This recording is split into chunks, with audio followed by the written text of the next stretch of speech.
আপনারা কি জানেন সবচেয়ে ক্ষতিগ্রস্ত কোন ব্যক্তি? সবচেয়ে ক্ষতিগ্রস্ত ওই ব্যক্তি যে নিজেকে বাদ দিয়ে অন্যকে নিয়ে ব্যস্ত হয়ে পড়ে।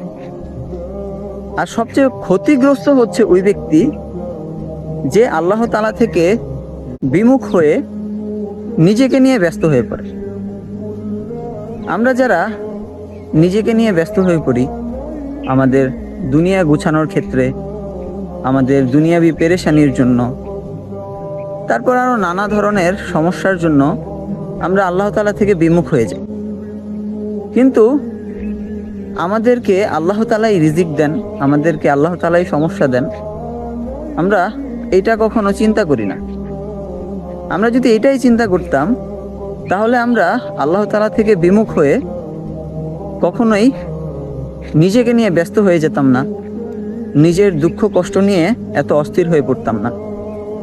তাই আমাদের দরকার আমরা যেন আল্লাহ তাআলার সাথে আমাদের সম্পর্ককে গড়তে পারি এবং করতে পারি, এবং আল্লাহ তাআলার সকল আদেশ নিষেধগুলোকে যেন মানতে পারি।